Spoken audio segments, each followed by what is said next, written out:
കാണാൻ നല്ല ഭംഗിയുള്ള ഒരു ബ്രേക്ക്ഫാസ്റ്റ് ആണ് നമ്മൾ ഇന്ന് ഉണ്ടാക്കുന്നത്. അരി അരക്കാനോ കുതിർക്കാനോ ഒന്നും നിൽക്കണ്ട, ഇൻസ്റ്റന്റ് ആയിട്ട് തയ്യാറാക്കാൻ കഴിയുന്ന ഒരു ദോശയാണ് കേട്ടോ ഇത്. ഇതിന് നമുക്ക് കറിയൊന്നും ആവശ്യമില്ല, കറി ഇല്ലാണ്ട് പോലും കഴിക്കാൻ പറ്റും. അത്രക്കും നല്ല ടേസ്റ്റ് ആണ്, നല്ല സോഫ്റ്റ് ആണ്. അപ്പോൾ നമുക്കിതെങ്ങനെ ഉണ്ടാക്കുന്നതെന്ന് നോക്കാം.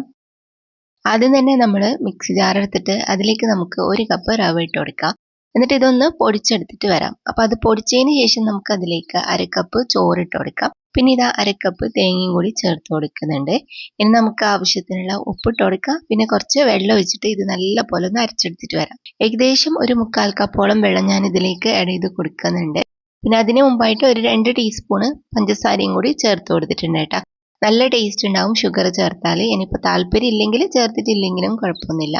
ഇത് നമ്മൾ ഇതുപോലെ നന്നായിട്ട് അടിച്ചെടുത്തതിന് ശേഷം നമുക്ക് പാത്രത്തിലേക്ക് മാറ്റി കൊടുക്കാം. ഇത് നമ്മൾ ഇൻസ്റ്റന്റ് ആയിട്ട് ഉണ്ടാക്കുന്നതുകൊണ്ട് ഇതിലേക്ക് നമുക്ക് കുറച്ച് ബേക്കിംഗ് സോഡയും കൂടി ചേർത്ത് കൊടുക്കണം.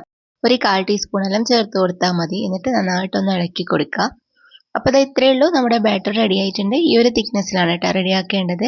ഇനിയിപ്പോൾ റെസ്റ്റ് ഒന്നും ചെയ്യാൻ വെക്കണ്ട, നമ്മുടെ ദോശക്കല്ല് ചൂടാക്കുക. അതിനുശേഷം നമുക്കിതിലേക്ക് മാവ് ഒഴിച്ചു കൊടുക്കാം. ഇത് ഞാൻ കുട്ടി കുട്ടിയായിട്ടാണ് ഉണ്ടാക്കുന്നത്. ഇതുപോലെ ചെറുതായിട്ട് ഉണ്ടാക്കുമ്പോൾ കാണാൻ നല്ല ഭംഗിയുണ്ടാവും.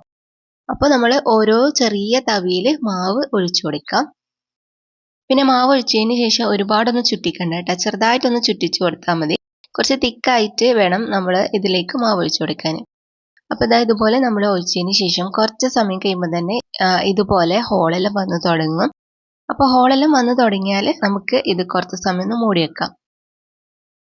അപ്പോൾ ഫുള്ളായിട്ട് ആ മാവെല്ലാം കുക്കായിട്ട് ഇതുപോലെ ഒന്ന് ഡ്രൈ ആയിട്ട് വരും. അപ്പോൾ നമുക്ക് ഓരോന്നോരോന്നായിട്ട് ഇതിന്ന് എടുത്ത് മാറ്റാം. അപ്പോൾ ഇത്രയേ ഉള്ളൂ കേട്ടോ, നമ്മുടെ ബ്രേക്ക്ഫാസ്റ്റ് റെഡി ആയിട്ടുണ്ട്. നല്ല സിമ്പിളാണ്, ഇത്രയും സിമ്പിളായിട്ടുള്ള വേറൊരു ബ്രേക്ക്ഫാസ്റ്റ് ഉണ്ടാവില്ല. അതുപോലെ തന്നെ ഇത് കഴിക്കാനും നല്ല ടേസ്റ്റാണ് കേട്ടോ. അപ്പോൾ ഇത് ഞാൻ 3 റെഡിയാക്കിയിട്ടുണ്ട്. നമുക്ക് ബാക്കിയുള്ളതും കൂടി ഇതേപോലെ തന്നെ റെഡിയാക്കിയിട്ട് എടുക്കാം. നിങ്ങൾക്ക് വേണമെങ്കിൽ വലിയ വലിയ ദോശയാക്കിയിട്ട് അങ്ങനെയും ഉണ്ടാക്കാം. പക്ഷെ ഇങ്ങനെ ആകുമ്പം കാണാനും നല്ല രസമുണ്ടാവും. ഇത് നമുക്ക് വേണമെങ്കിൽ ചട്നീൻ്റെ കൂടെ കഴിക്കാം, അല്ലെങ്കിൽ കുറച്ച് തേങ്ങാപ്പാലിലാക്കിയിട്ട് കഴിക്കാൻ നല്ല ടേസ്റ്റാണ് കേട്ടോ. അപ്പോൾ ഇതാ നമ്മുടെ അടുത്ത ബാച്ചും റെഡി ആയിട്ടുണ്ട്. ഇതെല്ലാം നമുക്ക് പ്ലേറ്റിലേക്ക് മാറ്റി കൊടുക്കാം. അപ്പോൾ ഇതാ നല്ല നിറയെ ഹോളെല്ലാം വന്നിട്ട് കാണാൻ നല്ല ഭംഗിയുള്ള ഒരു ബ്രേക്ക്ഫാസ്റ്റ് ആണ്. ചില ദിവസം നമ്മൾ അരിയെല്ലാം കുതിർത്ത് വെക്കാനെല്ലാം മറന്നു പോകാറുണ്ടല്ലോ. അപ്പോൾ അങ്ങനെയുള്ള ദിവസമെല്ലാം നിങ്ങൾക്ക് ട്രൈ ചെയ്ത് നോക്കാവുന്നതാണ്. നല്ല സോഫ്റ്റ് ആയിട്ടുള്ള ഒരു ദോശയാണ് കേട്ടോ ഇത്. അതുപോലെ തന്നെ നമ്മൾ ഇതിൽ തേങ്ങയും പഞ്ചസാരയും എല്ലാം ഇടത് കൊടുക്കുന്നതുകൊണ്ട് തന്നെ നല്ല ടേസ്റ്റുമാണ് കേട്ടോ ഇത് കഴിക്കാൻ. അപ്പോൾ നിങ്ങൾ ട്രൈ ആക്കി നോക്കിയിട്ട് ഫീഡ്ബാക്ക് അറിയിക്കുക. ഇന്നത്തെ റെസിപ്പി നിങ്ങൾക്ക് എല്ലാവർക്കും ഇഷ്ടമായിട്ടുണ്ടാവും എന്ന് വിചാരിക്കുന്നു. വീഡിയോ ഇഷ്ടമായാലും മറക്കാതെ ലൈക്കും ഷെയറും കമൻറ്റും ചെയ്യണേ.